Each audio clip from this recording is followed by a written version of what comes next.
Hello again. We're here again for another episode of Kicking It with Kpop, and I'm here with the lovely Gerald Von Stoddard. Hello, Gerald. Hi. Hello. Hi. Don't think I've been called lovely before, but I'll take it.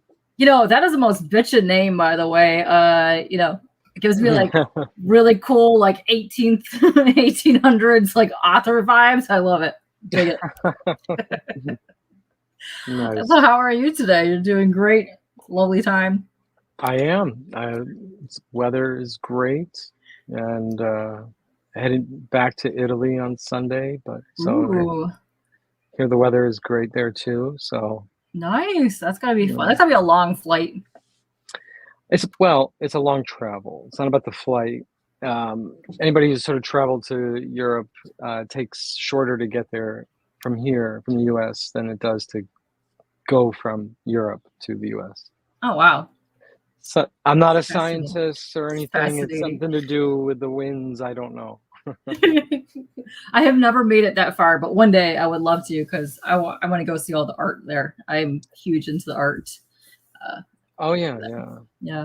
And yeah, I'm in just outside of Florence, and there's actually a lot of really awesome. There's some really great Italian artists. I mean, Simone Bianchi is in Tuscany, where I am, and if anybody knows Simone Bianchi, he's unbelievable. He does a lot of work for Marvel, and I love that art. And I also Jonathan Hedrick and Francesca just moved back to Italy, and then Marco lives in Italy, so there's a whole bunch of Italian artists. Yeah, well, I just met sort of Jonathan, Facebook friends and all that, and just getting to know that sort of, the community is sort of growing for me.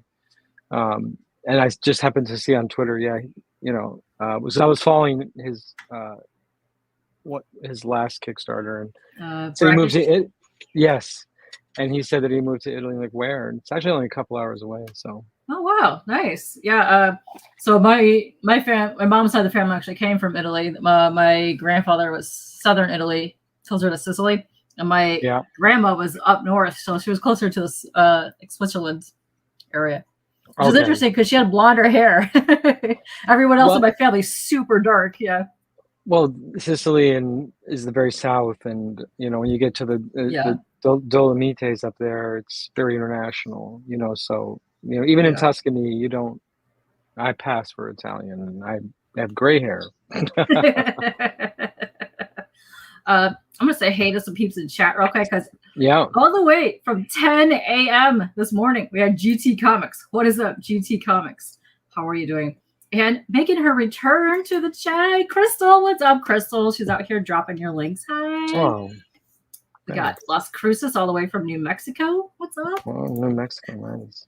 We got Callie. I gotta draw the Lester. I'm telling you, we have been inspired by one of our previous guests to draw Lester on a scooter eating a hot dog, and we got to make that happen. And what's up, John? How are you? John's doing? Here. Oh man. Yeah, trouble. Now we can party. Now it's a party. Bring your Argyle plushies, John. Let's go. All right. You reminded me. I think I might have to up my pledge, because if my 6-year-old sees that plushie and I don't bring it back with me, and it's gonna be bad. That thing is adorable, and I already ordered one on the early bird special because I have been a pro Argyle for a long time, and that just looks adorable. So yes, you got to pick one up. They're fantastic. He's got like 5 days left, I think, on that campaign. So yes, go check him out. Yeah. And we're gonna make it weird. I know. We're gonna go like this. Be like, bloop. Hi, hello. Oh yeah, now it gets weird. Now it gets really weird. Yeah. What's up, Ian? Hi. Thank you for hopping in here. All right. For those of the people that are in chat that don't know you, would you like to introduce yourself? Who are you? I'm sure.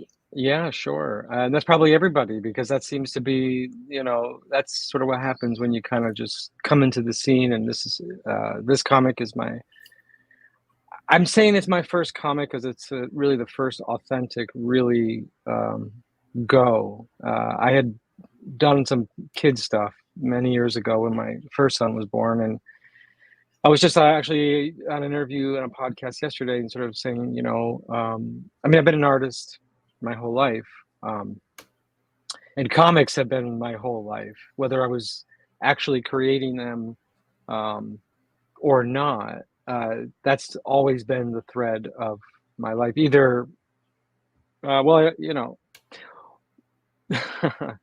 So anyway, Immortal Coil is like a sort of, I say it's sort of like a coming out party where I've been supporting indie artists and creators, whether it was dealing with art. I used to be a tradesman, I guess. I used to have 250,000 comic books and Wow. would rent a van and drive all over. Met some great people, opened a retail shop, you know, in Portland, Maine called Coast City Comics. If you're ever in Portland, Maine, go see Tristan. It's 15 years this month. Wow, that's cool. Super cool store, vintage horror, comics, get your Manic Panic, get your skateboards, pinball. They got toys, Nintendo, got it all. So we did that for a while, and then, you know, and I had been doing my art, done a lot of different types of art, you know, as a painter, you know, illustrator. And then I felt inspired again. I really had this story that I just kind of been in my head for a decade, and I just didn't want to sleep on it anymore. I was reading in the airport Neil Gaiman's Norse mythology book, and so then I ended up reading the Prose Edda and sort of just going down this rabbit hole. And I was talking to my friend Joe Schmalke. If anybody knows who Yes. Joseph Schmalke is, 7 Years in Awesome. Darkness, incredible book.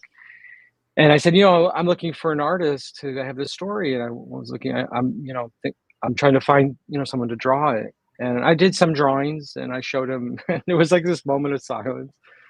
And he said, why the bleep aren't you doing it? And I said, yeah, I guess I could give it a shot. Sure. And that's sort of just been sort of one foot in front of the other.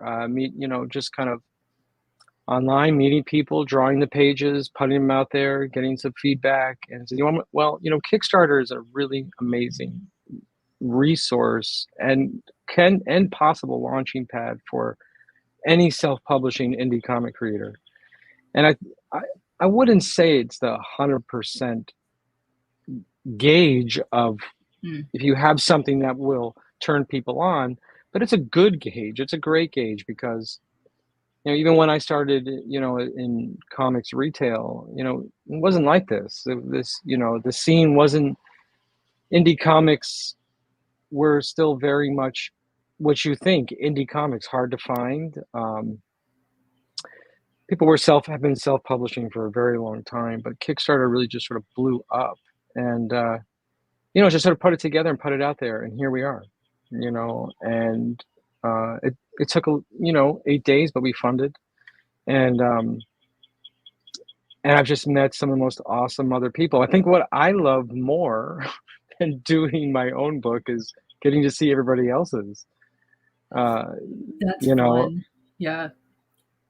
I mean, I love doing this, but I love to see what other people are doing. I mean, I think I feel really blessed, you know, and excited to be in this sort of like really awesome period of time and a really awesome like network, this community of other indie comic creators. It's very exciting.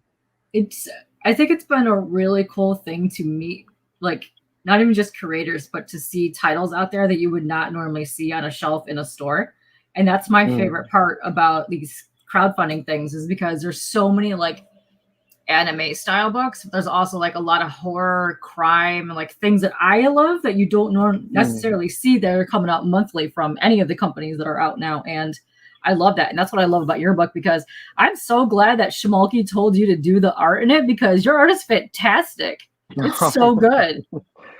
Well, thank you. You know, I thought I was just going to write because I love to write. But, you know, I think, you know, the book is, well, people are able to see, only a few people have seen the first 10 pages. Most people have just seen the first 5 that we posted on Kickstarter. So most of the art is done. Just sort of, you know, doing all the finishes sort of right now as we speak. so I get it. People haven't really read the story to know, like, well, how is the writing, how is the pacing, how is it moving from panel to panel. You kind of just get to see the art first, and yeah, no, I feel really, I don't know what the word is, taken back by some of the support. I wasn't expecting it, and so, I was one of those artists that I like to be in the background, just kind of hang out in the back, support other people's art. So this is really, the first time I've really put it out there. I mean, I have people and even friends who are like, I didn't even know you did this. It's amazing So, how many people come on here and they're like, no, my friends and family don't even know I did art or wrote or anything. And they're like, yeah, I just put it on there. yeah. That's awesome. Yeah. I know, that's really cool. And yeah, we have more people popped in chat here, which is awesome because I think the people that are here, I think they're going to really enjoy the book and that you have coming out here, because I am so fascinated by this. I can't wait to find out more about it. Hold on, let me drop some of your links on the Twitter and the things. Hold on, there we go. Dropping the things. But yeah, no, I am very excited to hear more about this because the art blew me away from the first panel that I've seen. And I am just drawn to every single thing that is on here, and I can't wait to show the trailer because it's such a cool. Just everything about it is cool. I love the story. I love how it's going, and I love the art. It just meshes so well together. So yeah, let's go check out your Kickstarter page. Hold on. And this cover right here is absolutely gorgeous. This is for the Ashcan, but you have another version of this for issue 1, which is amazing. Yeah, and it's on Global Comics too. The first as an Ashcan preview. Oh, perfect. And the full issue will be on there. Hopefully, hopefully September.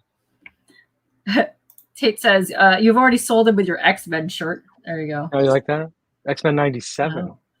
Oh. Where is it? There it is. Boom. You can't see it. Yeah. I remember picking up X-Men 96 and 97 as annuals back in like the 90s. Yes. I remember pulling them off the shelf. I remember this. They were double page spreads. They had like the summertime by the pool covers.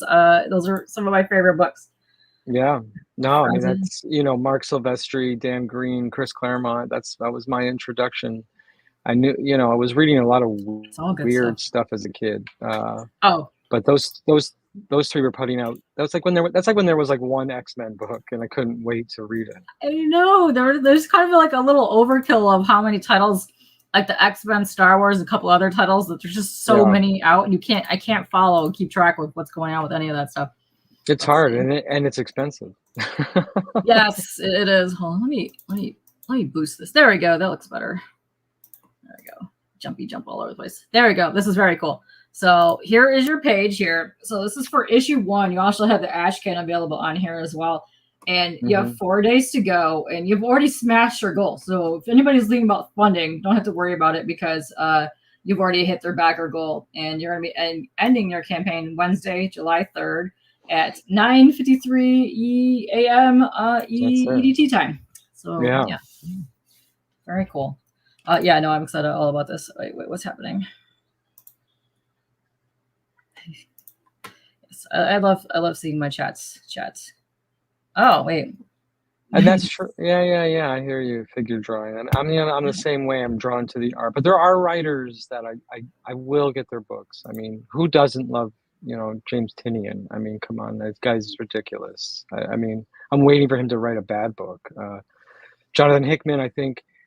He's created some crazy stuff for X-Men, but he is a fantastic writer. And if he's writing it, I'll read it.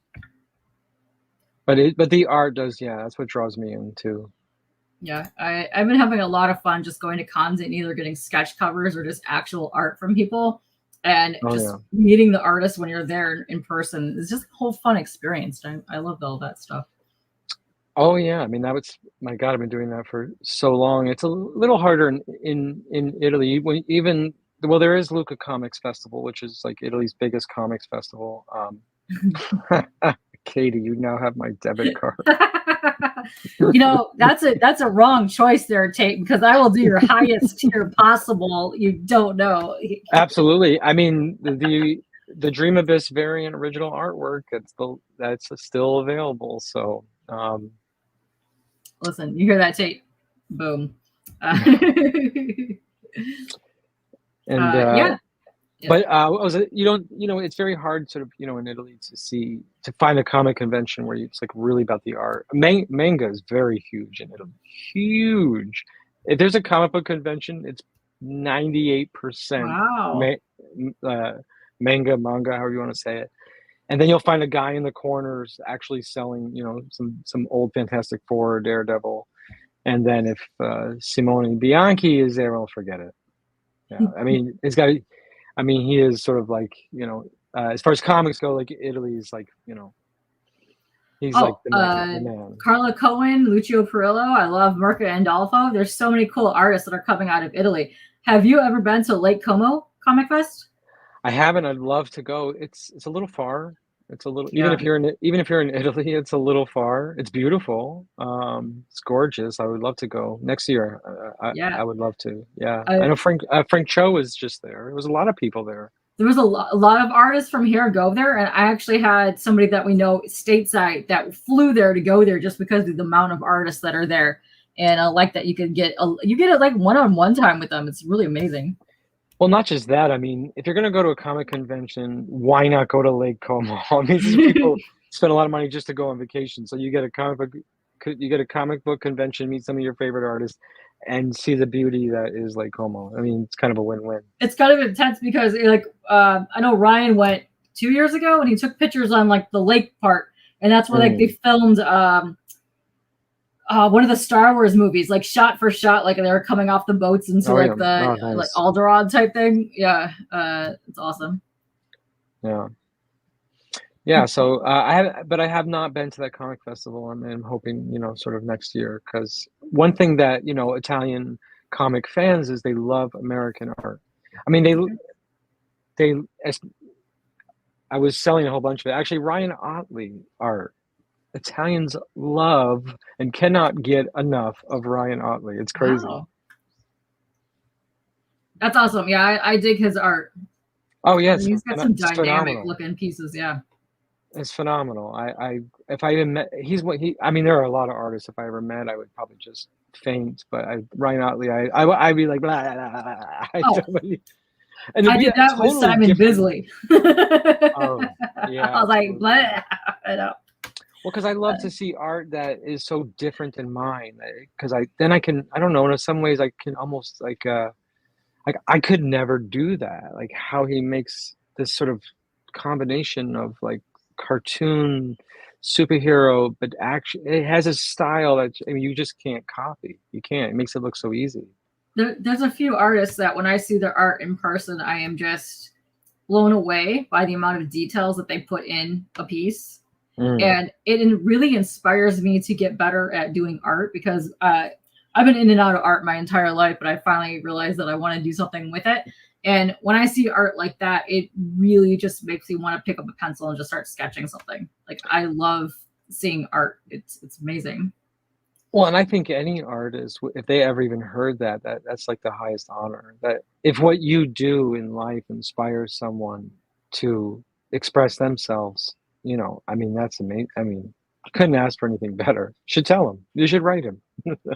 I do all the time. I've bugged many artists over the years, let me tell you.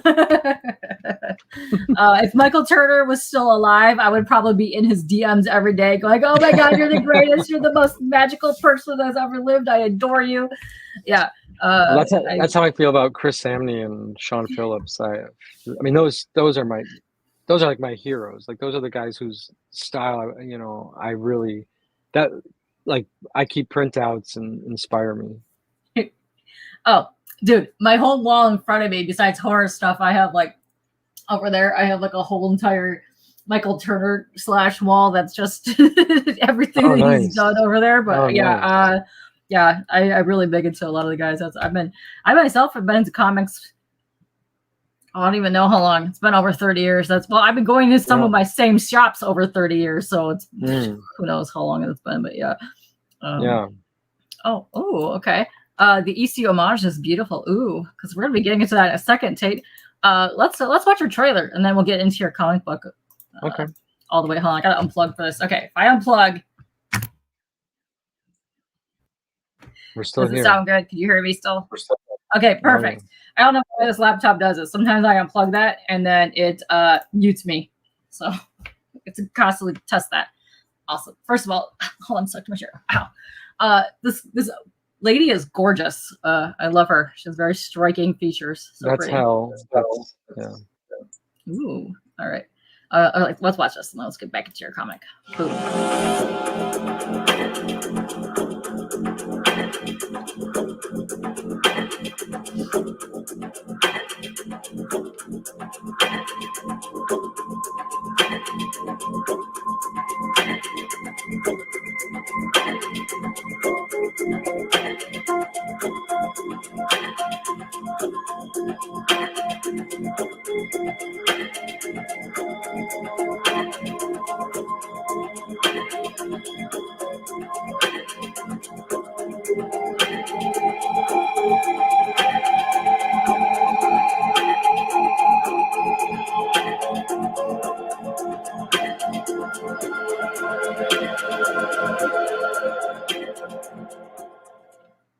Okay. Here it is.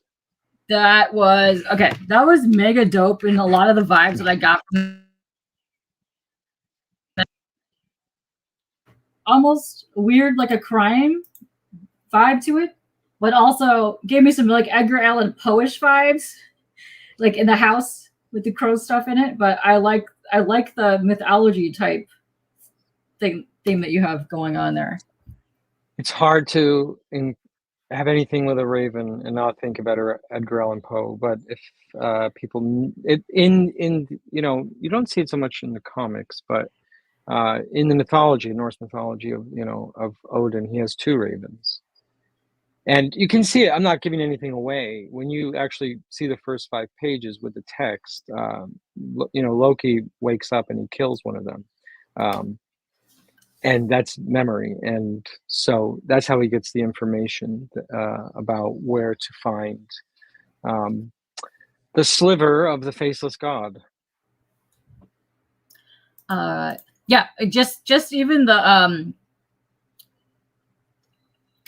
so even this panel here where you see like the raven but the house, I meant like the house setting, not so much the raven, but the house setting reminds me of Poe type stuff, because he did a lot of stuff with houses. His stuff. Well, I mean, I don't really post this anymore, but before I was fully doing sequential art, again, I was doing digital paintings of the most haunted houses in the world. Ooh. And that was sort of like my thing. I really am obsessed with haunted houses. And I'm obsessed with finding old newspaper clippings, and I don't have time to do them anymore. I'm like halfway between one, which I really love. Supposed to be a huge painting, but this is my love right now. So, I still like to put in a haunted house somewhere into the book, I love that. I love that. One of my favorite houses of all time is the Winchester house. Oh, okay. Yeah. That house is fantastic. I love it. I've always been obsessed with weird houses that have like supernatural vibes to them. I loved House growing up. It's my favorite. There is a question by Callie Comics. I can see it. I'm happy to answer it. Now, Thor is not the only child of Odin. I did not want to write a book that was in any way a scholarly discussion of Norse mythology, because when you read Norse mythology, and even Eldritch mythology, there's a lot. I mean, it goes so deep. You can fall down a rabbit hole, and there are people who are probably way more scholarly than myself. So I've just focused on Thor's children, and he has 3, and 2 boys and a girl. You're only going to meet Angus in the first issue, and I've changed the names, but they are the same. What's that word? Etymology is the same root meaning from actual what their names were in mythology. So just focusing on the 3 who've been asleep in human hosts for a very long time, and Odin needs to wake them up, and that's sort of like they are the protagonists. So those three are the ones that sort of share the protagonist role. So Angus is a kind of what's the word? A slacker, kind of stoner musician, poet type. You know, and then there's his sister who is kind of this, like, you know, she's an assassin. And then there's the brother who's never really been asleep. He's been asleep underground for 1,000 years, but a cult grew up around him. So I'm giving some away with that, you know, because that's like the end of issue number 2, maybe beginning of issue number 3, where the cult wakes him up, and the three sort of are drawn to each other in this fictional urban environment. That sounds fantastic. And then a couple other people also said yay house, and a couple of people have been to the Winchester house. I am jealous, very jealous. Wow, that's cool. Wow. I would love to go there. That's awesome. Me too. And yeah, I have the book from Source Point Press as well. I love that, and I love the movie. Great things. Figure has a question for you. On a ghost related note, are you into horror movies? I am, and some of the horror movies I actually like. I don't think I would write, but I like them. I'm really into Shudder right now. I'm kind of obsessed with it. I almost like can't get enough of what I've been looking at, because some of it is incredibly disturbing, or I like the pacing of a lot of. I'm someone who loves slow horror pacing. It like turns me on. But my favorite horror movie of all time is Dead Alive. If anyone has ever seen that movie, it's insane. And actually, Peter Jackson was doing crazy stuff before he got, you know, super famous with like Lord of the Rings. And I like some really older stuff. I mean, I'm even trying to think, you know, I mean, yes, I do love horror movies. I'm obsessed. I went down the Shudder rabbit hole a couple of years ago, and I love it. I love Joe Bob Briggs. Any of the cheesy stuff, or like the slasher flicks, like the weirdo stuff that you have no idea what's going on, I will watch it all. I love it all. Kick ass in the name of the Lord. That's awesome. That's great. What's that one that just came out on Shudder? I keep trying to tell some people about it, and I forgot the name. Something about the devil. He's a talk show host, and the girl has a demon inside her because a cult put it in there, and his wife is dying of cancer. I don't know, but that sounds fascinating. I need to. No, it's phenomenal. I mean, I wasn't really scared, but it was done incredibly well. That was on Shudder. Some people didn't like it because I guess I didn't know it, but they included AI at the end of it. I don't know. It's still a great movie. That sounds fascinating. I'm gonna have to go back into my Shudder and watch whatever the new stuff is in, because I'm couple about 2 years behind on movies. Yeah, there was just so much. I went back and watched all the old content first.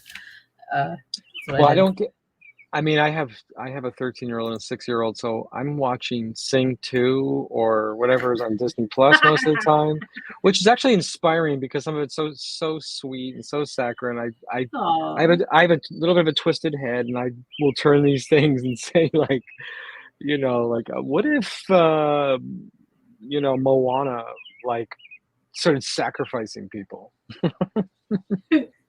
Wow. Okay. No, that would be an interesting story. Because a lot of the origins to those fairy tales are quite horrific, actually. So that would actually turn out pretty nice for a horror flick. Yeah. Absolutely. Actually, some of my favorite art. What was it? Sleeping Beauty. Some of the shadow art of Maleficent is incredible, and is incredible. Actually, was really incredible. I can't remember the name of it, but I have this Little Mermaid book from way back in the day, and it was like a German fairy tale that we had the books from, and the art was so stunning, but it got so incredibly terrible.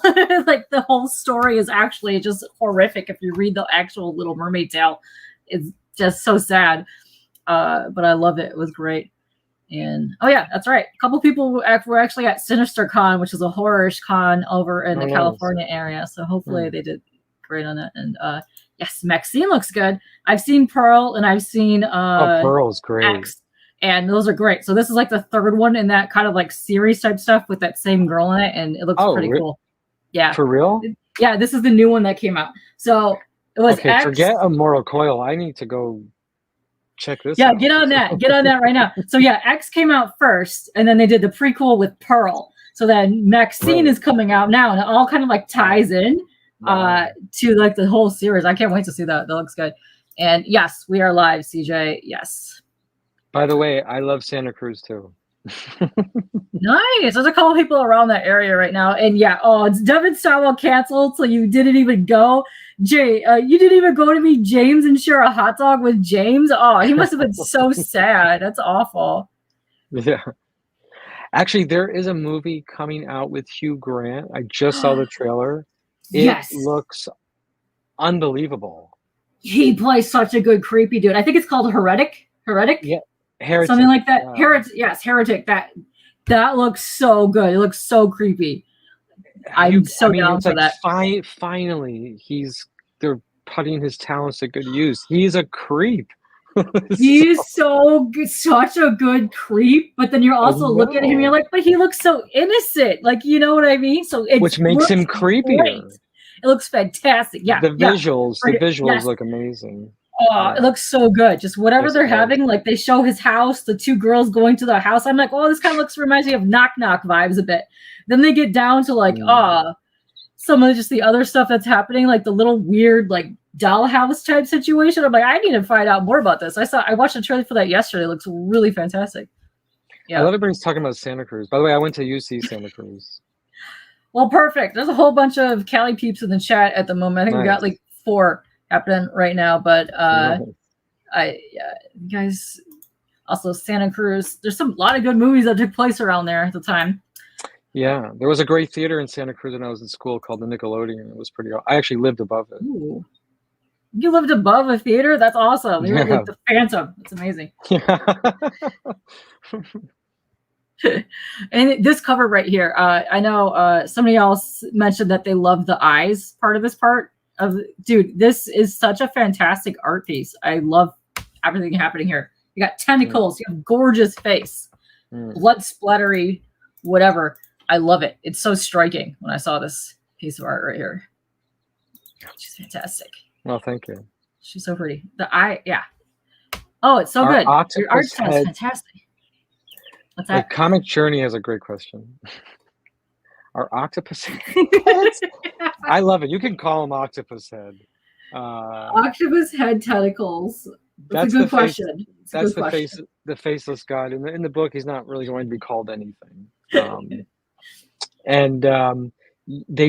are not always out. No, you're going to see that character a lot more in issue number 2.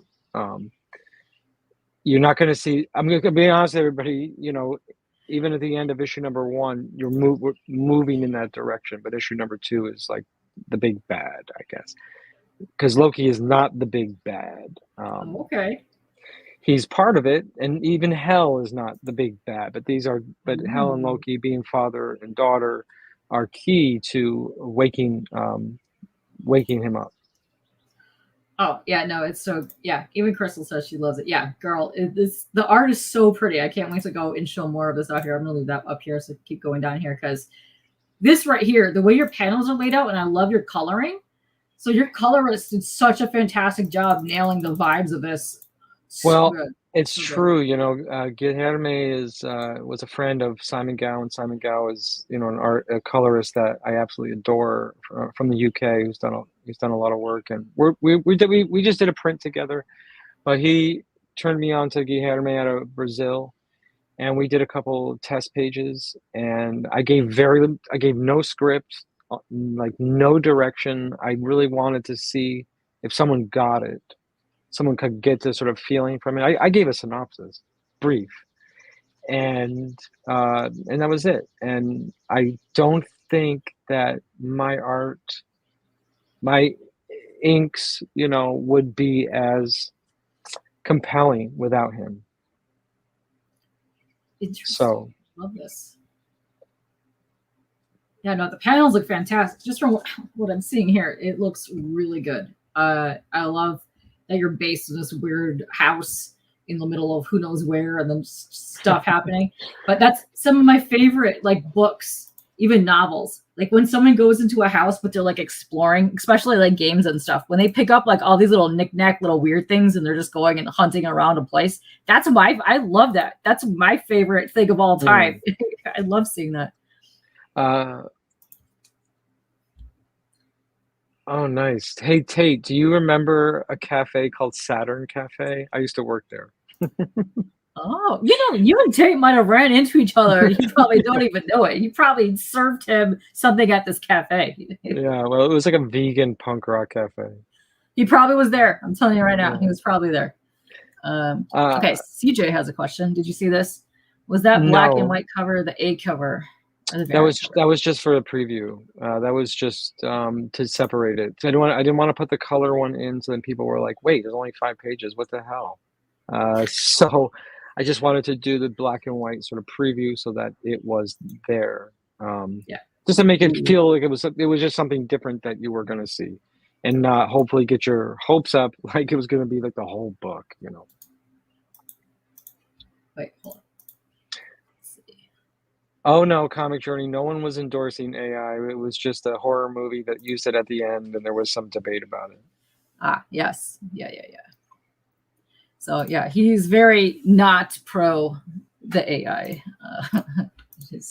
Well, it is what it is. People can do whatever they want to do. I don't really care. My life is pretty full and busy, and I don't like saying the word or even talking about it, because man, it like really brings stuff up.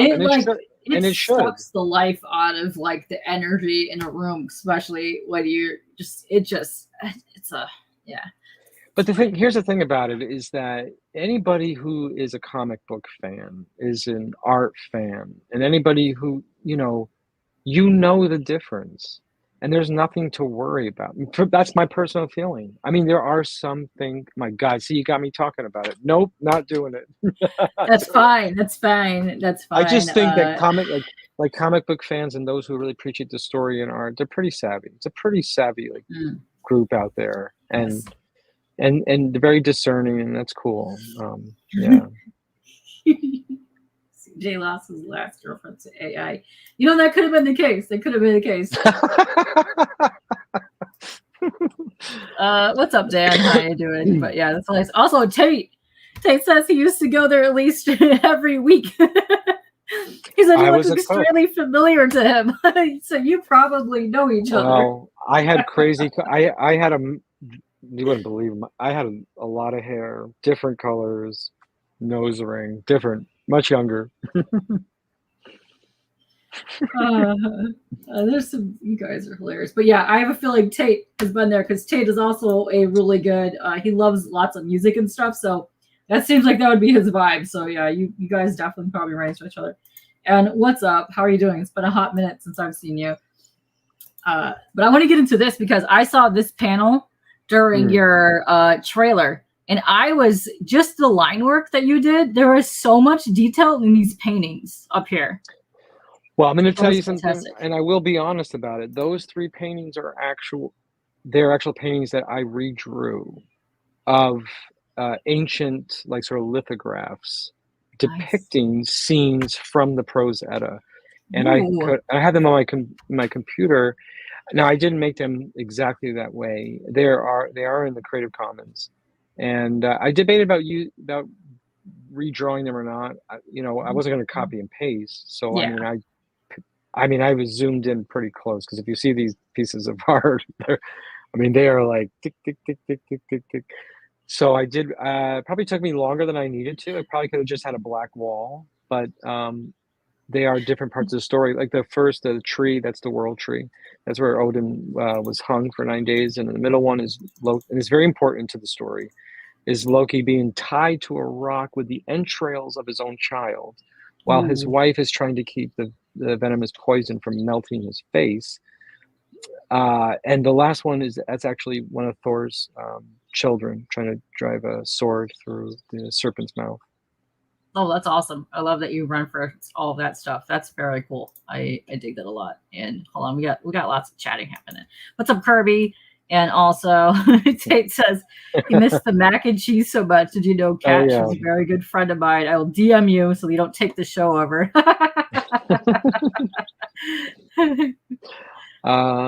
No, Comic Journey says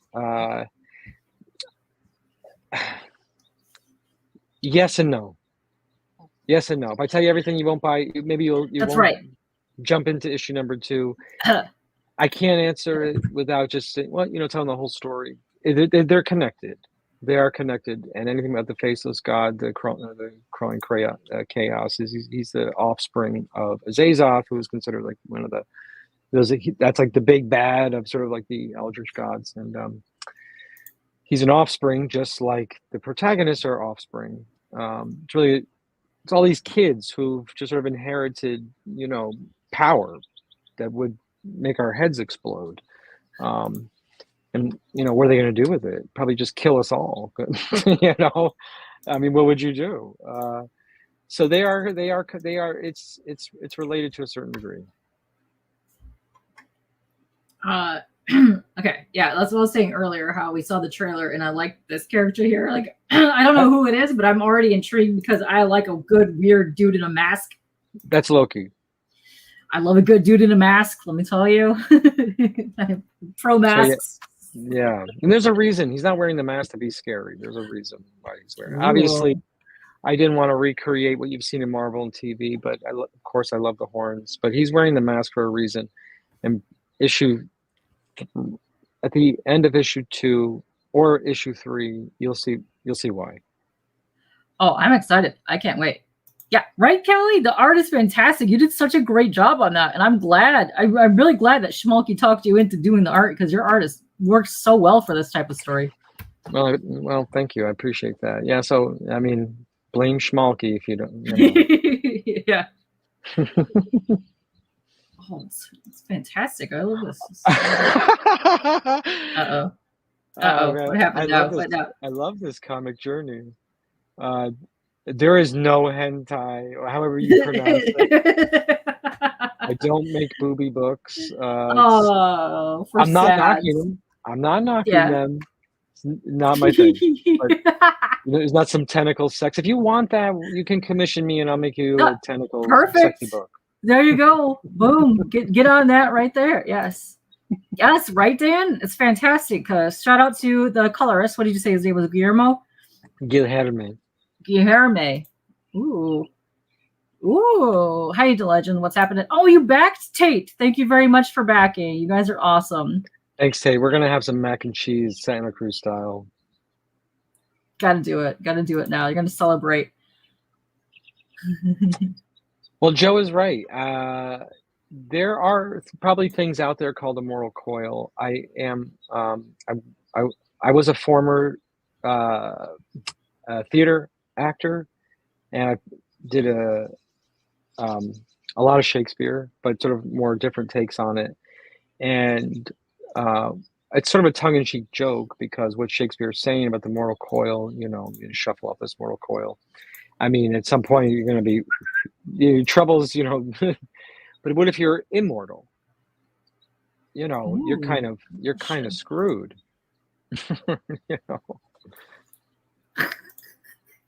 Well, there you go. He's going to commission you to draw him as Raquel Welch with the tentacles around him. There you go. He's probably going to give that to the Worm, who was one of our best friends. So, done. Yeah, there you go. Perfect. Done. Can't wait to see that when that comes out.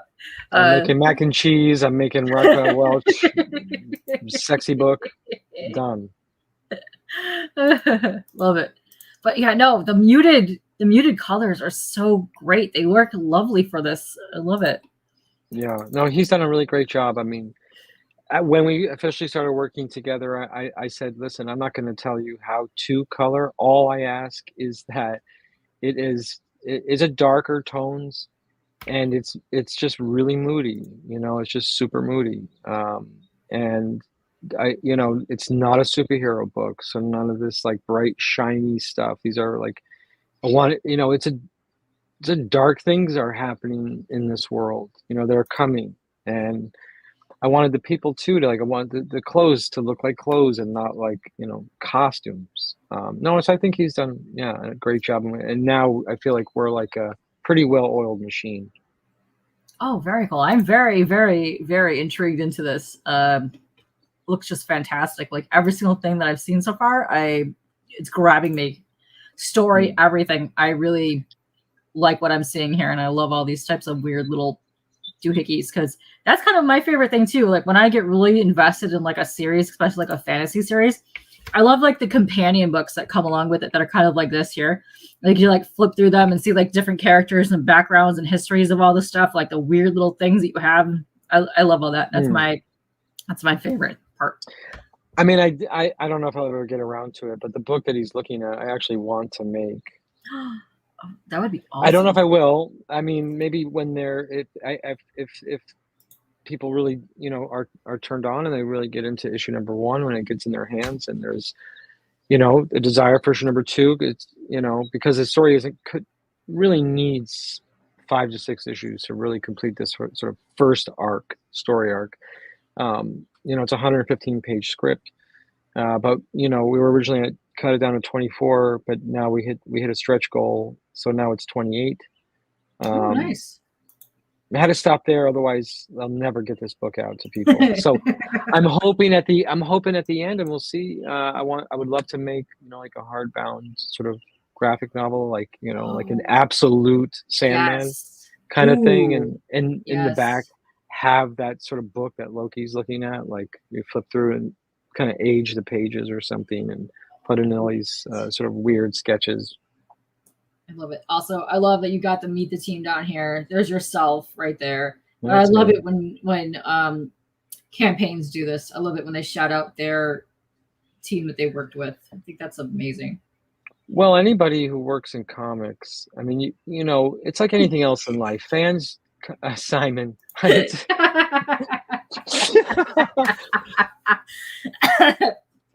fantastic. That's a picture of his kid that he put his face on. Yeah. If you guys don't back just for this picture alone, you guys suck, because that's amazing.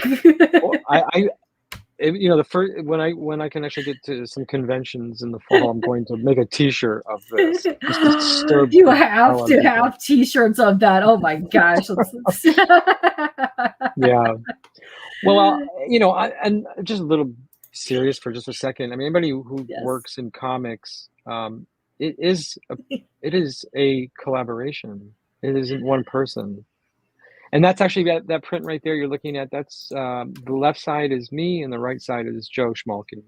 Yeah, you guys had a crossover for when he was doing his campaign, but his campaign just ended, isn't that right? I believe it just ended. Actually, his campaign ended almost 2 weeks ago, but we launched on the same day. And you know, we've known each other a long time. And he had this great idea that we do a print together. So anyone who backed both books in the first 48 hours, this is a free print that you're getting with your book. That's awesome. Yeah, no, I adored him. He was here for Motor City, and he was next to Joe Rubenstein, and we had a very lovely conversation about hot dogs with the two of them. It was fantastic. Yeah. That image would be awesome. The barcode box. You're not wrong, Callie. Oh, you could do the tentacles coming out of the baby head. Just throw that out there. You know, that really tie it in. We could do that. It's gonna get weird. You know, people like to get weird. I'm telling you right now, my chat is full of the weirdest peeps of all time. But yeah, If you guys don't know Schmalke, you can check him out as well. His kick already ended, but I have a feeling he'll come back around when he does the next section of this, because I picked up a bunch of stuff from him. Motors. Oh yeah. I mean, if you haven't checked out, you know, Schmalke's book, Seven Years in Darkness right now is really fantastic. It's you know, it's in a lot of comic shops. And yeah, we don't kill spiders. I backed this book in like the first 10 minutes because I can't. Not just because he's my friend, but I cannot wait for this book. Actually, I picked up the first series when it came out in the paperbacks, and then he had a hardcover with him as well for the trade that looked fantastic. But yeah, I really like his work. It's great. And I also picked up Hobo. Oh my god, the hobo Murder one. Hobo. Yeah, Murder Hobo. Yeah, oh, that was awesome. That's so cool. And it's one of the and Joe will tell you it's one of the few books he does not draw. That's Ryan Brown, and Ryan Brown is actually here in New York, in Poughkeepsie, New York, and got to meet him on Free Comic Book Day. And he's an amazing artist, and his work in Murder Hobo is, if you haven't read Murder Hobo, yeah, he's the perfect artist for that story. And so, yeah, great book, Murder Hobo. It's a blast. It's weird and it's awesome. Fun. It's so much fun. Yeah. And us, weird? No. Yeah. You come to the right chat, Gerald. Let me tell you. I know. And what's up with all the hot dogs? So a couple months back, I had a stream with Frederick from Wiseacre Comics, and we got raided by the hot dog homies. And we spent 2.5 hours that day talking about hot dogs.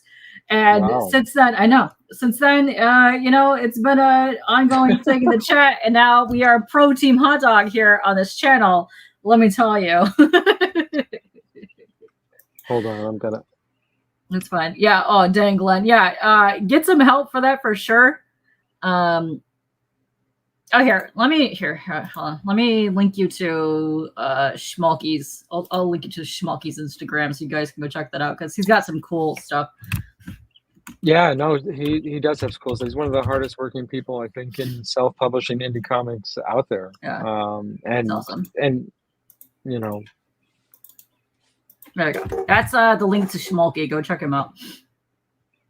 Yeah, for if sure. You guys definitely don't know, but Tate, I already know that you would really love his stories. If you're liking what you see here, you would like it because he does a lot of that really cool, like just kind of like horror vibe type stuff, but also just some good things happening in his books. You would really like it. And if you liked it, here, hold on, where'd this go? Right here. This half the art is Schmalky. So he's actually done a couple covers for a couple campaigns over the years that he did like variant covers for, and he's a great artist as well. Well, he did a fantastic variant for Something's Killing the Children #1. Yeah, it's actually super hard to find that variant too.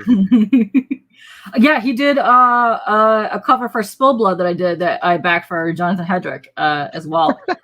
But I'm sorry, I'm just enjoying some of the. I should close that window. You're completely fine. Yes. Perfect.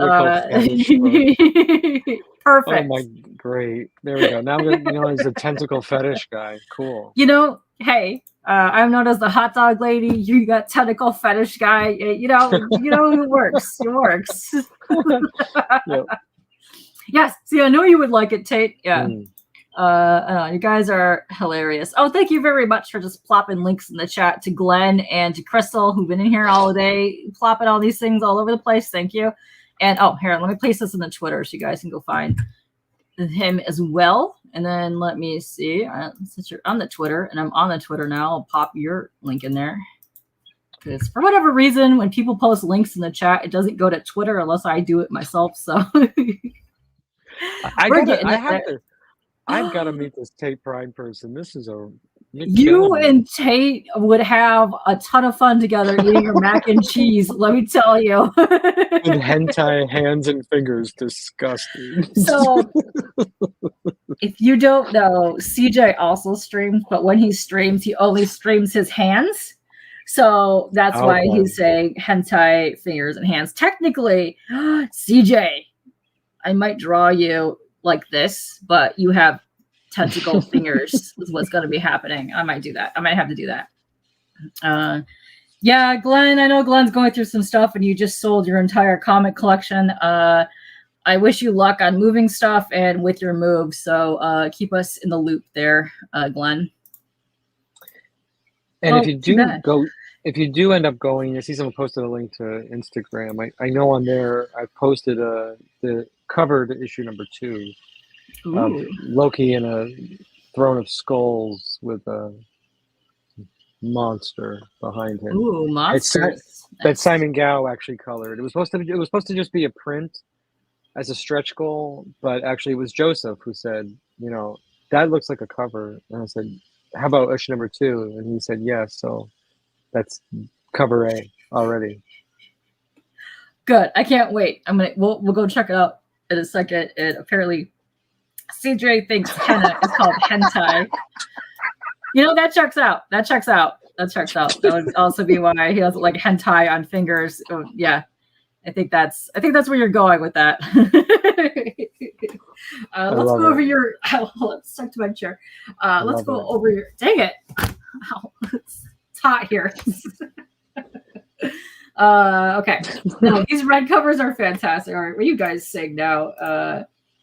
Yeah. Glenn has been going through some stuff over the last couple of months, and I'm really glad and happy to see him in chat today. But yeah, hang in there, bud. It's going to get better. Yeah. Well, I'm glad people like the red cover, actually, because I gotta be honest with you, that was one of the first things I did, and I didn't think anybody would like it. Oh, no, it's absolutely gorgeous. So what I did is, I wanted the red cover as the thumbnail, but it had the ash can on it. So what I did is I took the white one that had this one, and I just put the red layer on top of it for the thumbnail. Oh, okay. Because I couldn't get a better picture of the red one with the yellow eyes. But no, I really, really enjoyed that one. So it's so gorgeous. I think it's absolutely gorgeous. It's one of my favorite covers. Well, thank you. Yeah. So your rewards here are, if you just want to make a contribution for $1, just go for it, pledge it, give them something right there. And then if you want the digital here, it's $5. Very nice for a digital edition.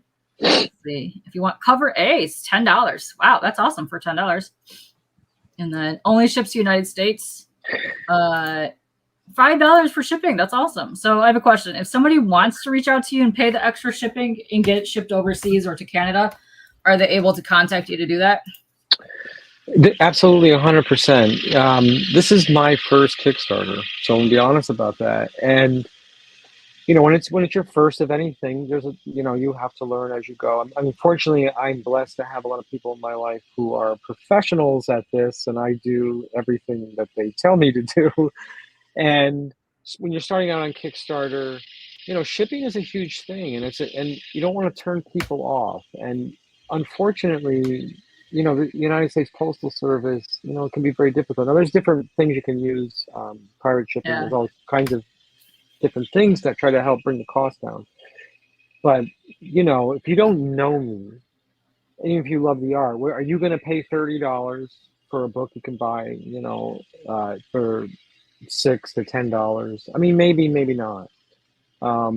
So this is sort of like building a foundation, and hopefully in the future, another Kickstarter can figure it out better.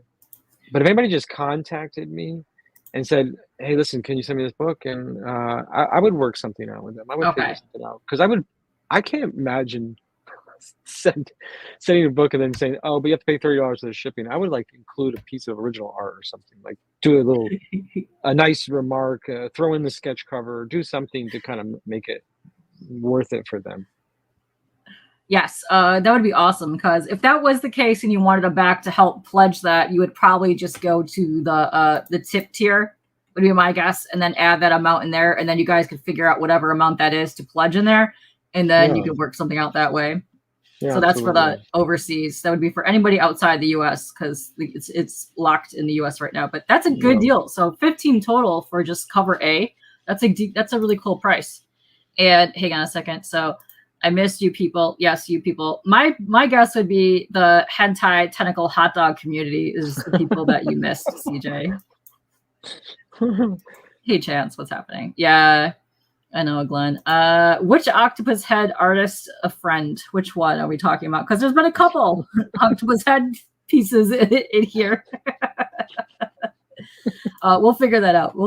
Yeah, I know you guys are troublemakers, and I love it. Then wait, hold on. Okay, wait a minute. Yeah, it gets a little crazy. There are 8 covers, and so because that's a snafu on my part, because Kickstarter works however you put them in, kind of keeps them in that order regardless of how you letter them. So in the future, it's going to be a tighter ship. Okay, because this is your first Kickstarter, yes? Mm-hmm. Yeah. So you're kind of just getting the lay of what's happening and figuring that all out. And also, first of all, you were killing it for your first Kickstarter. You've already smashed your goal. You're doing an excellent job. But that's just telltale that people really love what you're putting out here right now for this, because this looks amazing. So yeah. I feel, I said, I'm taken back by it. It was a leap of faith, and not a risk, because I would be doing it anyway as a passion project, but to, like I said before, just meeting so many awesome people, and just building this really cool network, this like, this base is, that's like that's been the highlight of this whole thing, it's just talking about hentai fingers to the more serious stuff. It's all good. Right. I know. Good. Right here. Now we need to merge our books together and do a hentai hot dog book, because apparently it's in hot demand and everybody wants this now. Look at this. Boom. All right. It's going to be the #1 biggest Kickstarter. We're going to blow out the G.I. Joe book come next year when this comes out. Yeah. Yes. Yes. And here's the EC homage cover that somebody was mentioning earlier. And yeah, that's so cool. I love when people do homage to this type of horror, because that's some of my favorite reads right here. Good stuff. Well, and I'll say about this cover. This cover was specifically designed for Coast City Comics in Portland, Maine. Tristan Gallagher, who runs that shop there, and on the back cover will be their brand. So that was specifically made for him. So after this campaign ends, I will not be offering that cover again. You will have to order it through their store, but they do. They have an amazing online presence too, Coast City Comics. So that's a retailer exclusive. Is that the one in New York, or is it a different area? No, it's in Portland, Maine. Oh, okay. Oh, okay. Yes. Also, yes, saying huge congrats on the campaign. It's a huge achievement. Yes, for real. Yes. And you have a suggestion from CJ. You should make it so Octopus had sketch cards for the people with Octopus fetish community. I would get one, not because I'm in Octopus. Yes, for science, CJ, for science. For science. Okay, because you said for science, let me make sure I get all the artwork into the colorist, and I'll have a little tiny bit of time. And for science, I'll do it. Bam. There you go. Perfect. It's going to be amazing. You inspired me to draw tentacles. I will then. Oh, perfect. CJ, I'm in an artsy mood. I'm telling you right now, there's probably going to be an artsy / unboxing stream very late night tonight. So bust out your supplies. We're doing tentacles, baby. Let's go. What's happening tonight? So let's see. So this is the homage cover, and that's $15. That's a really nice price, because especially you said it's super limited on the print run for this. Awesome. And then cover B, which is right here, which is the cool cover, which let's go up to the big one. Is it this one? No. Let's go to the big guy, because this one is a really cool cover. And that is the blue tentacle cover that you see all the way up here, which is boom. Check this out. Oh, good space. And that's Christian Dabari and Simon Gow. And I've known Christian a long time. And when I knew I was getting back into comics, I wrote him right away. And I've always been a huge fan of his artwork. And I said, I'm doing this book. I need you to do the variant. And I know, he did such a great job. Hold on, let me make this big so we could actually look this, because this is so cool. I love the face that he has on this. But not only that, CJ, look at this. So before you start drawing your tentacles, just get a little reference here of how he did the little suction cups on here. Is amazing. Perfect. This is what you should get out of your tentacles there. Also, Michael has backed the campaign. Thank you very much for backing. Oh, thank you, Michael. Thank you very much. I appreciate that. So, and I appreciate it, because I want, one thing about comics that I love is that when I talk, not only is it a collaboration between the artist and the colorist and the letterer, it really is, even the editor, the editor of this book, Sean, has made this book better. He's made this book better. And it's a collaboration with the people that read it. Because if you don't read a comic, it's just sort of like disappears into the ether. So it's a collaboration between. There's just so many things going on. That's why I sort of love this medium, because it's exciting and it's collaborative. Not just with your team, but with people. I want them to read it, and I want them to tell me the truth. It sucks. No, it does not. It far from does not suck. Let me tell you, it does not. There's not enough hot dogs in this. We need more hot dogs, but hot dogs in their hands. Listen, you see, so you can get one hot dog per tentacle and have so many hot dog ratios. You would blow out any other hot dog book at all times right now. Let me tell you. And CJ has a question, because CJ is also in New York. He goes, wait, hold on a second. Is this guy from New York? Well, yeah, I am about an hour and 40 minutes north of New York City. Great, because there's a couple of New Yorkers in the chat right now, but you're also via California and via Italy as well. So you're all the places. I've been around. Gerald, welcome to your people. So glad you found it. Yeah, you know what? You're part of the community now, and you're not going anywhere. You know, the hentai hot dog peeps. You know, awesome mac and cheese from back in the late mid '90s, Santa Cruz style, with some hot dogs and hentai Raquel Welch done. Boom! You know, that's going to be amazing. I can't wait to see that. Thank you very much, CJ. I hope you're having a good day as well. But yes, please DM me your tentacles for the art stream tonight. New York. Okay, Connor. Okay. I've lived in the city, you know. I'll be in the fake New York. Yeah, it's a big state, it's a small city. I know CJ is hilarious. He's a good peeps. So your variant cover here, which you're only doing a print run, it looks like, of 200. So that's a limited cover. So I like that you're doing $20 on here, which is awesome.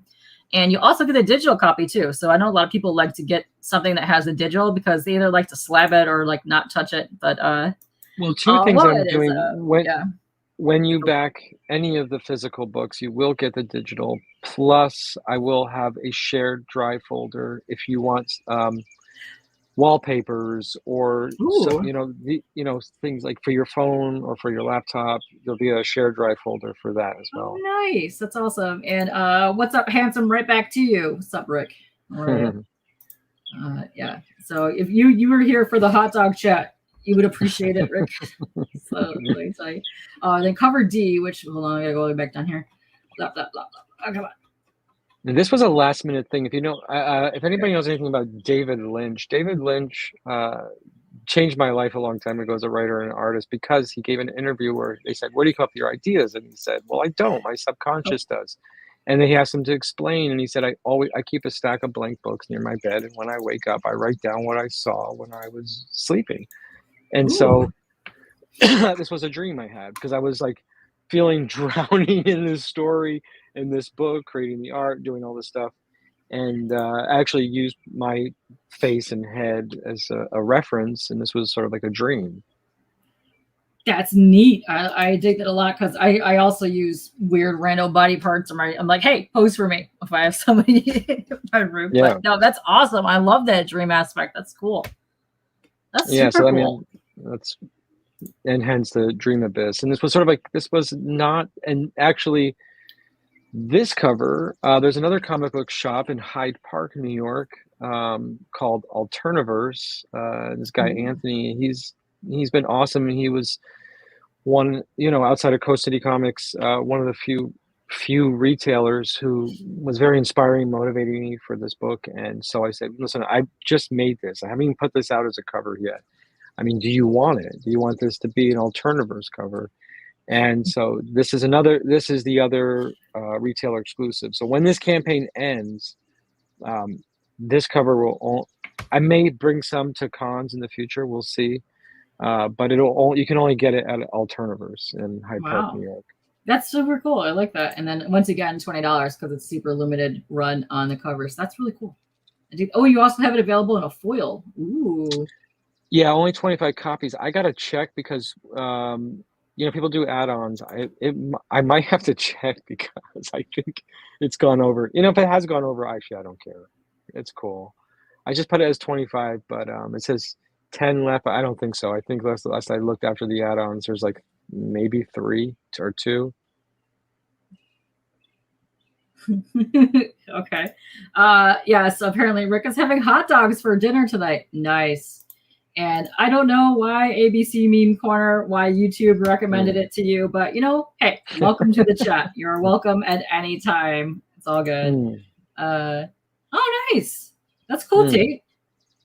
This is like, maybe we're related. This Tate Prime. I think you might be. Maybe I'm like at this point. The shadow self that became another person, back in Santa Cruz. That checks out. I think you guys might either be related or you were so close to each other you have no idea at this point. Yeah, right. So yeah, so 25, you may or not have 10 left because it says 10 left, but you got to double check on that. But for $25, you get a foil cover. That would look really sick in a foil, by the way. I think that would look really shiny, fabulous. And then you're going to get, hold on a second. You're going to get the Virgin variant of cover C for $25. Is this also limited? Yes, the Christian Dabari cover, the one of the Faceless God, that's only for Kickstarter. That won't be available anywhere else. Okay, nice. It won't be in any shops.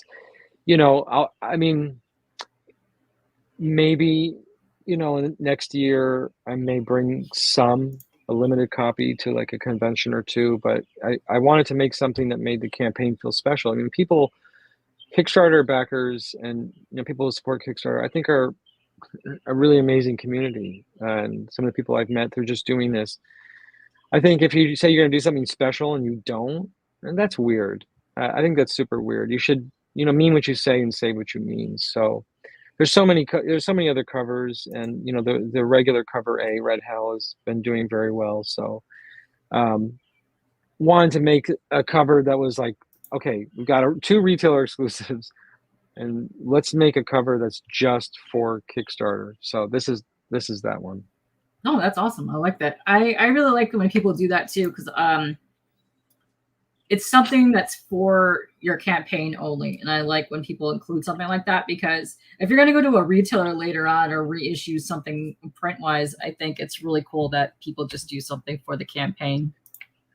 Sure. And if the series, you know, really does become a series and it's successful, I mean, as a fanboy and a collector myself, I love to have special things or something like, hey, I got in on that. I got that cover. You're not going to, you know, unless someone puts it on eBay, you're not going to find it anywhere else. I love that kind of thing. Very true. And also, ABC, you're on the phone and you didn't mean to send that message, but that's okay. I'm glad you did. You're a fresh face here, and I hope you come back, let me tell you. And take your long lost twin brother, get your parents back together, and summer camp, of course, you know, got to happen now. Yeah, you gotta do this now. You got to like rejoin. Really twisted David Lynch version of like The Parent Trap or something. Yes. Oh, I can see that happening. Yes. Lots of punk as well. Maybe some skateboarding, something happening. Lots of mac and cheese. Yeah, get that going.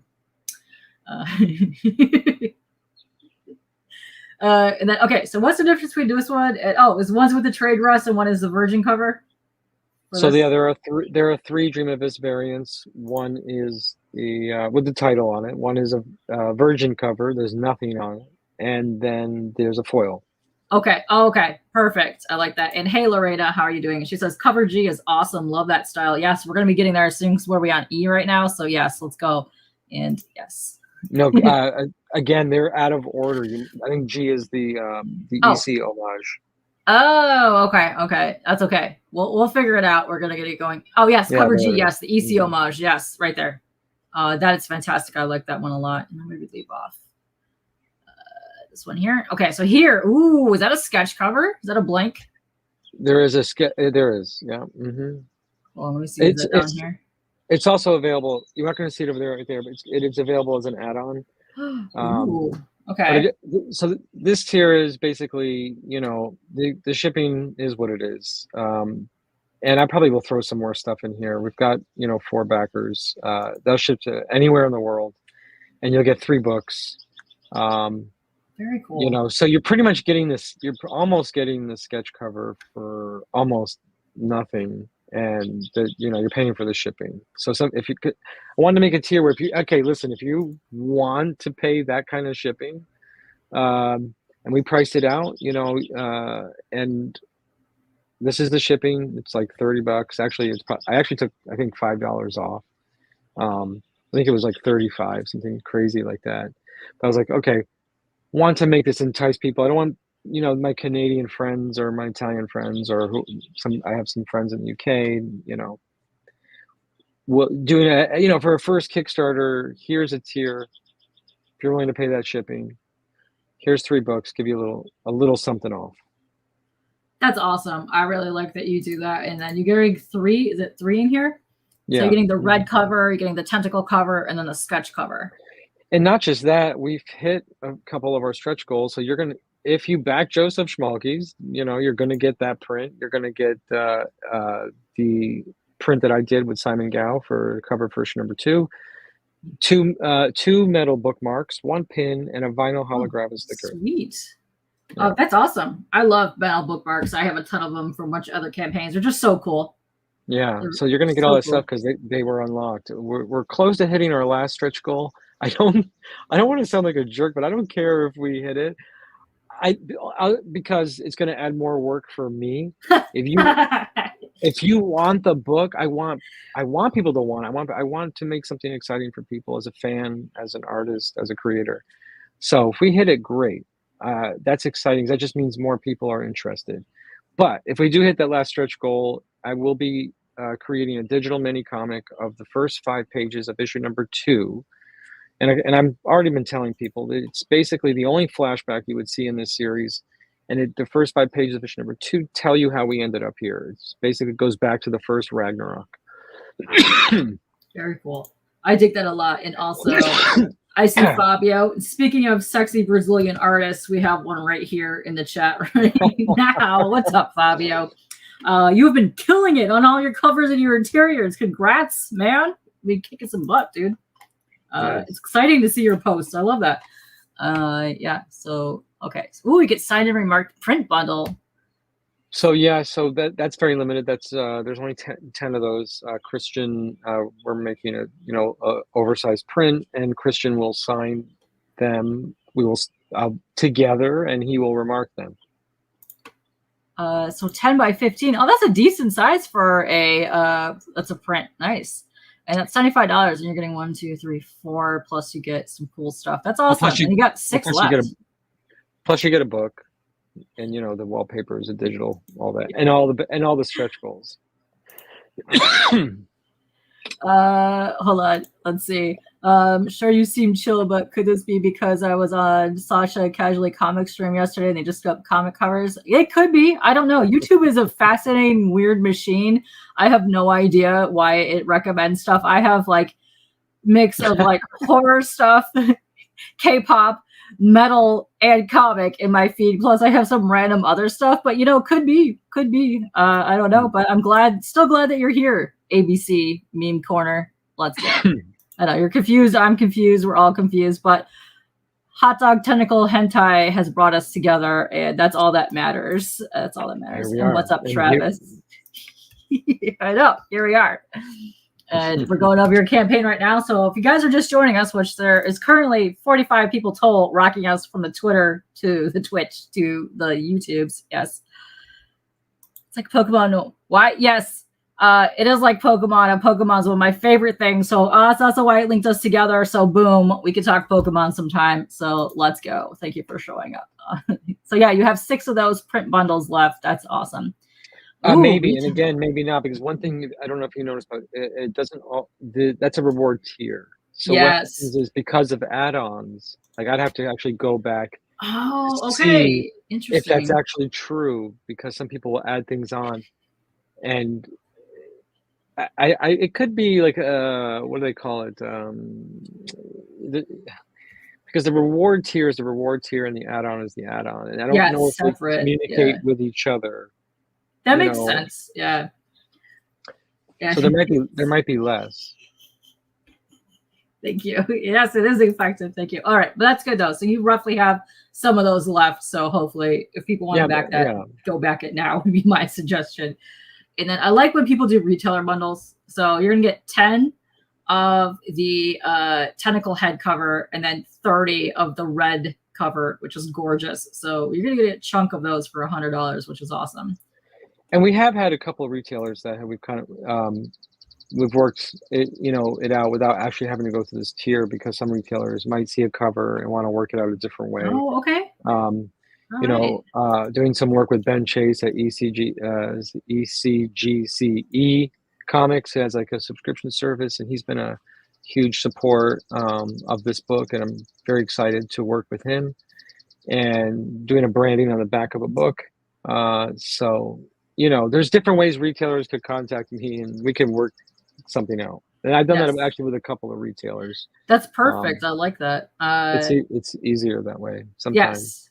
So hit him up on the wherever's in case you want the retailer tier or something and work that out elsewhere. But Kyle just popped in here and he says, did I see something about We Don't Kill Spiders? Yes, you did. So if you were lucky enough to back the We Don't Kill Spiders tier on Schmalky's campaign and you back Immortal Coil, you would have gotten this lovely print right here as an add-on bonus for backing both of them.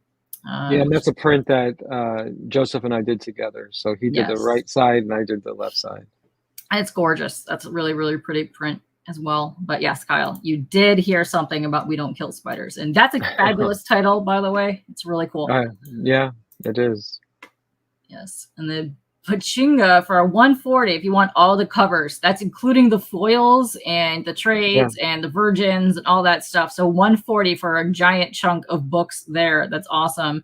Only ships to the United States. But once again, hit him up if you want to ship internationally, and you'll figure that out together on there as well.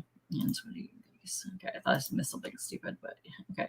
Then this is awesome here. For $200, you want a sketch cover commission? Nice. You're going to get the digital plus some digital wallpapers and then the PDF version, but you're going to get a sketch cover. Nice. That's awesome. I dig it. Yeah, I know, right? I know. I also missed that one because I was elbow deep in tearing down office cubicles in my office and I forgot to back as well. I mean, you could actually go to the campaign and see if Joseph is doing late pledges. Oh, you know what? Let's go do that real quick because he might be doing late pledges because that has just, okay, so if you guys don't know. You can click right there. They are extending. Let's see. I think he's you can still get late pledges. Okay, hold on. Let me drop this down in here because you can still back it. Yeah. Kickstarter has done this over the last like 2 months where they are extending some Kickstarters, like you know how Indiegogo go in demand. They are doing this now on Kickstarter. So the campaign has ended, but it's still like in demand type situation where you could go back it, still get the rewards. So if you still want that print, guys, you can go right now to that campaign and back it, then come back here to the Immortal Coil and back it.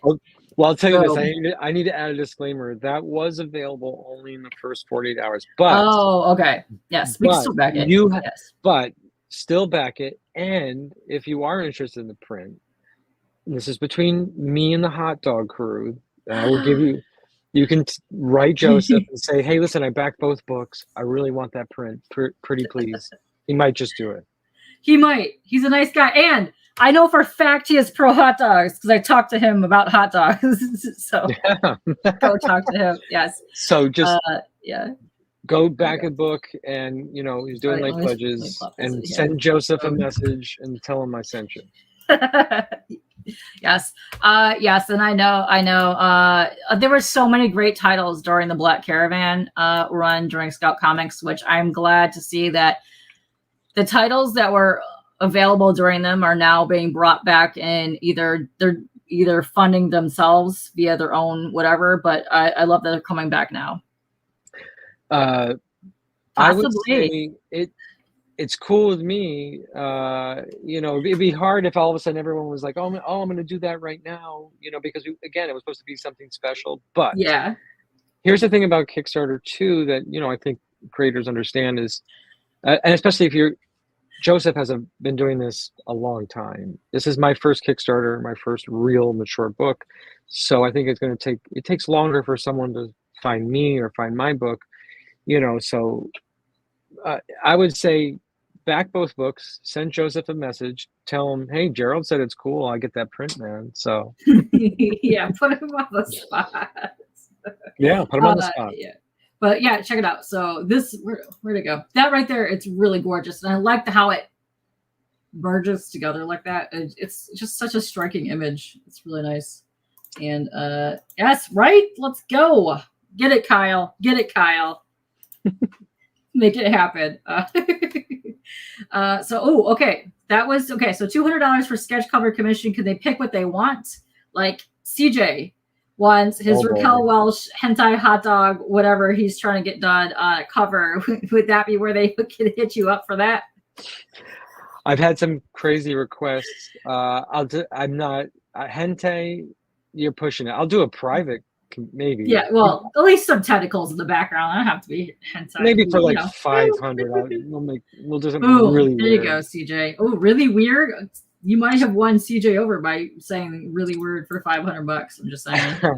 I mean, honestly, I don't want to tell people what they would want a sketch cover, but I don't want to draw Wolverine on my book. So I would say keep it in the realm of the motif. I love to, and I love to draw, monsters or demons and all this stuff, so that excites me a little bit. I'd like to do a little more of that. Love that. I love that. And also Tate has to run, but thanks you for finding your beloved long lost twin / thank you. Yes. Whatever, but also thank you for backing, by the way. So thank you. Yeah, thank you so much, Tate. Great to meet you. I hope to see you again. Tentacles with a head and tattoos. There you go. That's the new Oh my tentacles. God. No. I could do that. Hentacles would be what that's called. Hentacles. Oh my, Katie, you just like invented something. Hentacles. Yes. Oh my God. We gotta do that now. We might have to do some hentacles. You better write that down later. Well, Fabio, that was actually Joseph Schmalke's book that did 10K.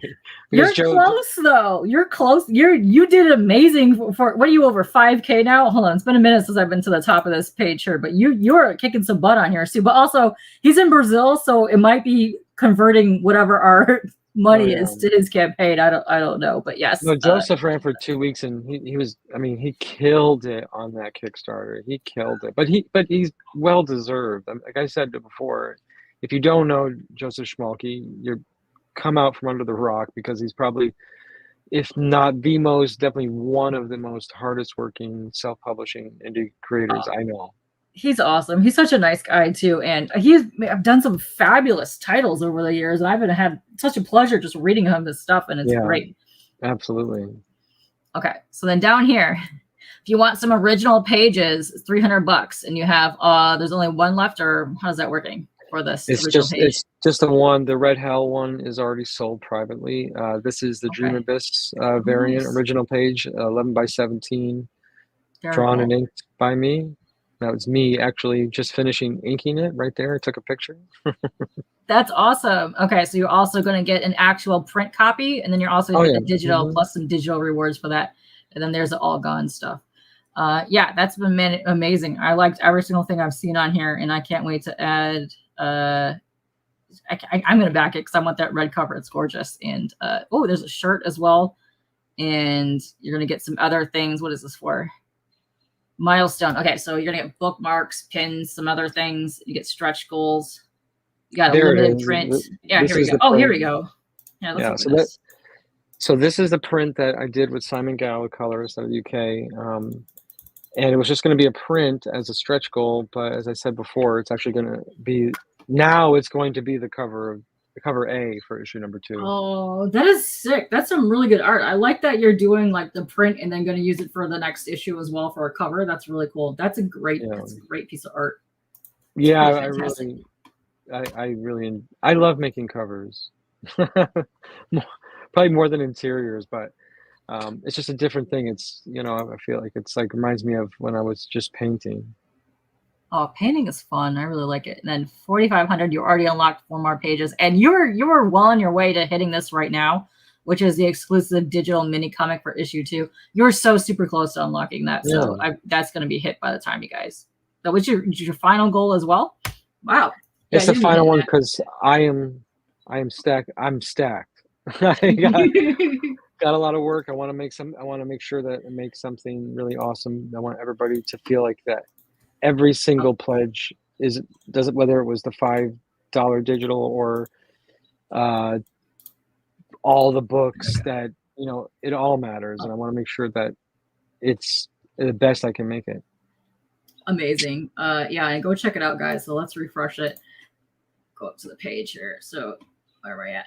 So you're well on your way. You're definitely going to be hitting that last stretch goal amount before the 4 days are over. Because once again, we have a lot of people just joining us right now. So you already nailed your pledge goal. You have 4 days left. It's going to end Wednesday, July 3rd. at 9:53 a.m. on the EDT time zone. And then, you know what? Before we go, because this is such a short trailer, let's play the trailer one more time. How about that? Okay. People just yes, you hear me? Yeah. You still hear me? Yeah. Okay, perfect. Yeah, I don't know. This laptop is so weird. I don't know if it's muted or not muted. All right, let's go.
Even not even touching. There's in my head there are 3 volumes, but this is a 28-page premiere issue that introduces us to the tone and the feeling of this sort of world, where we're introduced to, you know, some Norse gods that we think we know, but what has been going on since Ragnarok. And pretty much the tagline is Ragnarok was a hoax.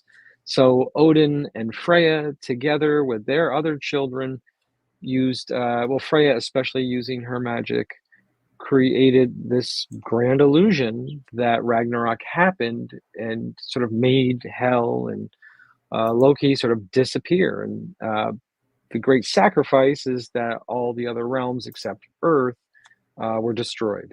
So they're not really heroes. They're actually villains in their own right. They pretty much killed off planets for their own selfish gains. So Loki's sort of kind of maybe an anti-hero to a certain degree. He is looking for the sliver of the faceless god, the offspring of Azazoth, because he has a plan. He's not the trickster anymore. He just wants to just burn it all down. And Odin's only hope is to wake up his grandchildren who have been asleep in human hosts on Earth for over 1,000 years, and to try to stop the obliteration of everything, like nothing, fade to black. That's sort of Loki's plan. And after all this time, Odin feels a kinship to human beings. So there's sort of like this veil between the mortal and immortal world that's just going to be like just ripped right in half. And yeah, I mean, that's pretty much, so the first issue doesn't cover all of that. That would be insane. The first issue introduces us to Odin and Loki looking for his daughter. He's got the sliver of the faceless god, and his plan is set in motion.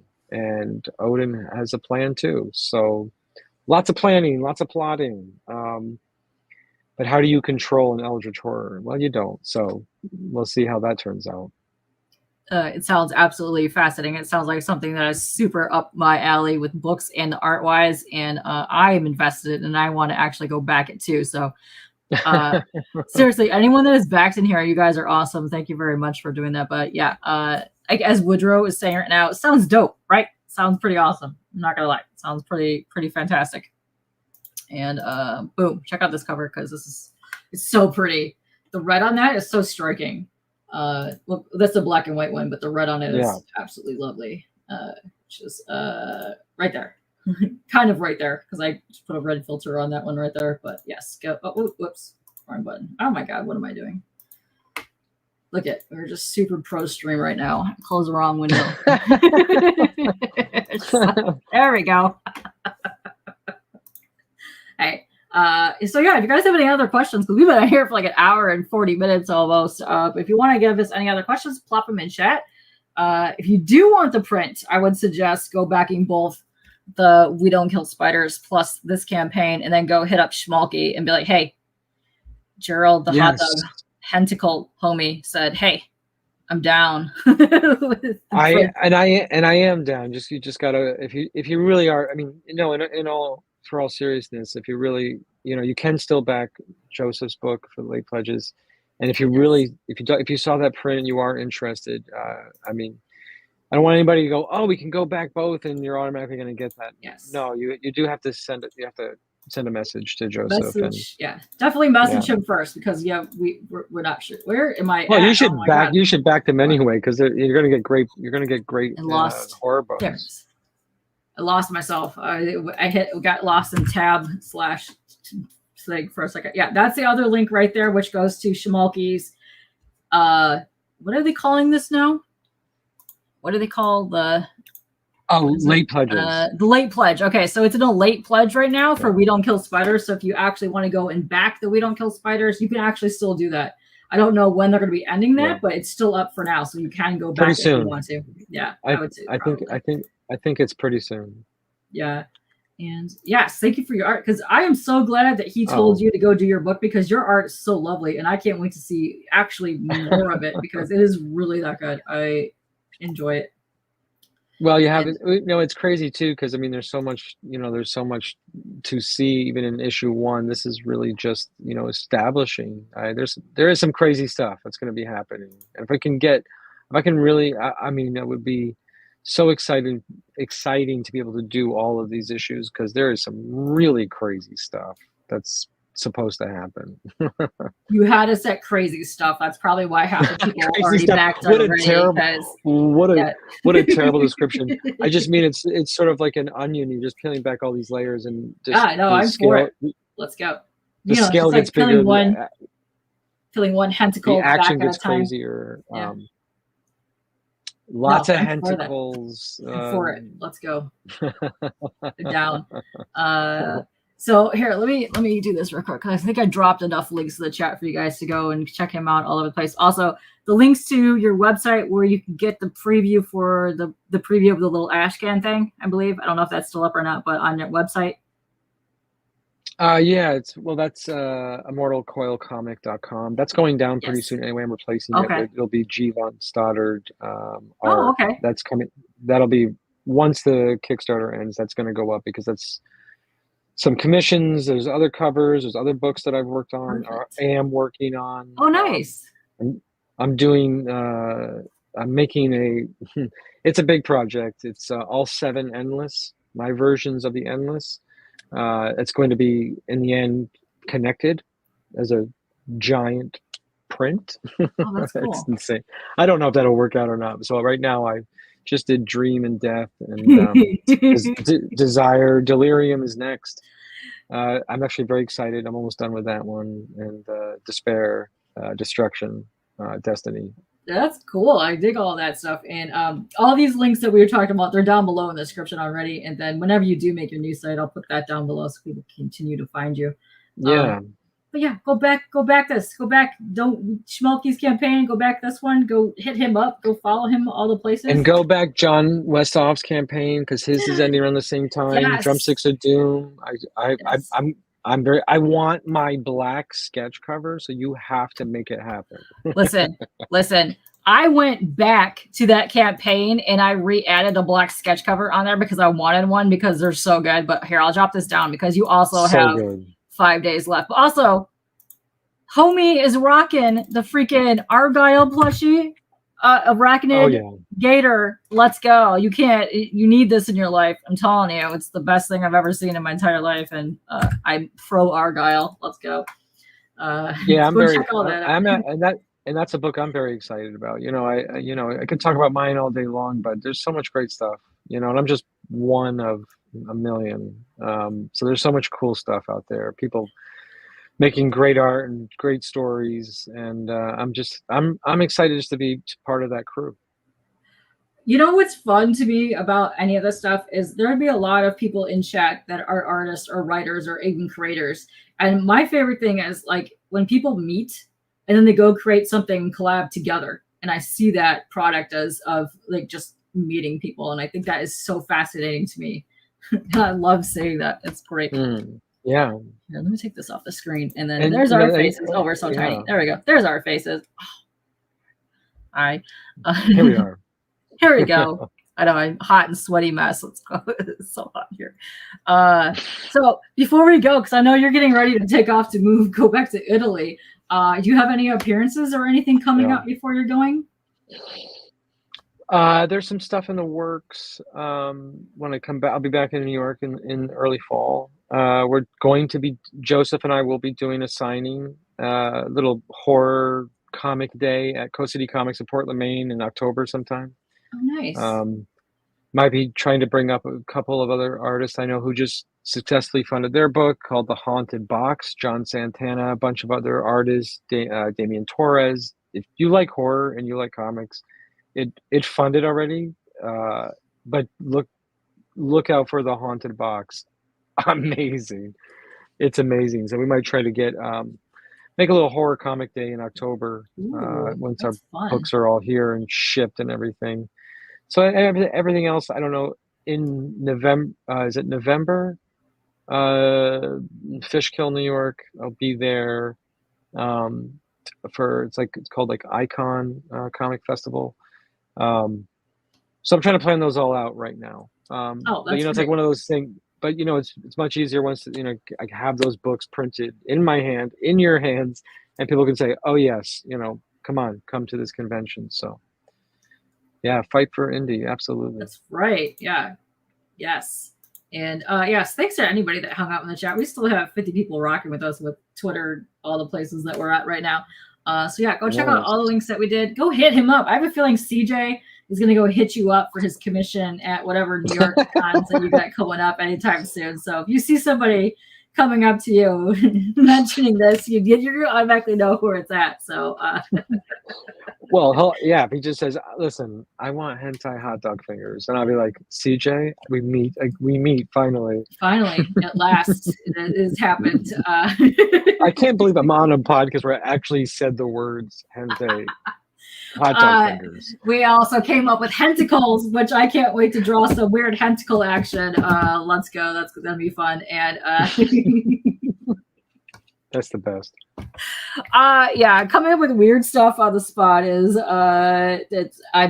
I'm so good at doing that. It's amazing. What's up? I know you guys are weird. So also, what is today? Today is Friday. Oh, I've lost all track of days, times, whatever. It's been a long. Yes. What's up, Kev? Ooh. Thank you. Yeah. If you don't know, I refer to my chat as buttholes. So nice. Wonderful. I love it. Yeah, my name is Kpop, and my most typo name of all time is Kpoop, and I kind of ran with that. So that makes perfect sense. Science, Science, yes, science did that to me. Yes. So tomorrow at 8 p.m. We will be doing a pop-up auction with the Banner Brothers, so go check us out. And then we will be doing our monthly auction on July 27th, I believe. So go check that out. And I'll be back with Alan on Sunday to go over his Golden Age pinup book. Go check that out. Some good stuff in there. And yeah, we're gonna get out of here because my butt is severely stuck to my chair right now, and we're gonna get out of here. Thanks so much for letting me hang out with you guys and getting weird, anybody who's supported the book and anybody has a book, let me know too, because I love to also back things on Kickstarter. So perfect. I will send you links to some people because there's a couple people besides John that are still funding and ending soon that are really cool that I think you might enjoy. So because creators, I'm really into creators helping other creators too, because I think that's it's great karma all around. I also believe in that. And I think that's so cool that I see a lot of the main backers I see on people's campaigns are just other indie creators. And they're not just doing it so that you go back and back their thing. They're really doing it because they believe in backing indie stuff and they like your work. 100%. It's amazing. I love that. 100%. Absolutely. Well, Katie, thank you so much. And thank you for introducing me to all the weirdos in your crew. And I'm never going to eat hot dogs the same again. You're going to think about me every time, I'm telling you. But yeah, we're going to get out of here. It's really hot. Let's go get some food, go do something. But we're going to get out of here. Bye, guys. Come back next time.